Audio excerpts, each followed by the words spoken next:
येथील लेखापरीक्षण अहवाल मी 2017-18 पासून 20-21 पर्यंतचे सगळे अभ्यास केले असता इथं नियमबाह्य कशी कामे चालतात व घोटाळे कशा स्वरूपाचे होतात याचा पूर्ण लेखाजोखा ह्या पूर्ण अहवालात आहे.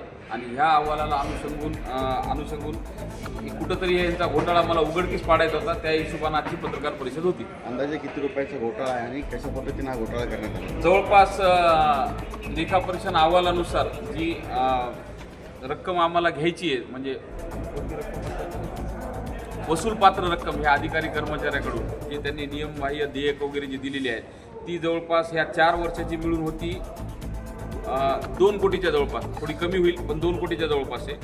आणि जे नियमबाह्य कामं करून देयकं केलेली ते समजा नियमातना धरून नाही आहे तसं जर बघितलं तर ते कमीत कमी 15 कोटीच्या जवळपास चाललेले आहे.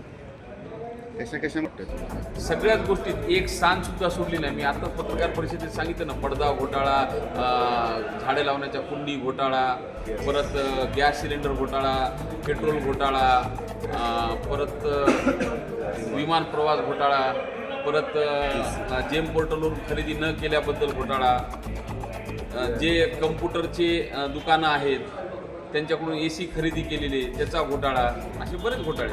पर्दाफाश तर मी जवळपास आता थोड्या वेळापूर्वी केलेलाच आहे. पण आता त्यांनी हे लेखा आक्षेप आहे एकदा म्हणजे आरोपीची जी काही बाजू आहे ती पण समजून घेण्याचा न्यायसंहिता तशा पद्धतीने आहे. तर त्यांनी हे लेखा आक्षेप क्लिअर माझ्या हिशोबानं 30 एप्रिलपर्यंत करतील असं त्यांनी मला एक पत्र दिलेलं आहे. 30 एप्रिल नंतर 1 मेला महाराष्ट्र दिन आणि 2 तारखेला मनसेचा दिन राहील युनिव्हर्सिटीसाठी. एवढं त्यांनी गांभीर्यानं लक्षात ठेवावं. तसं पत्रही मी त्यांना देणार आहे.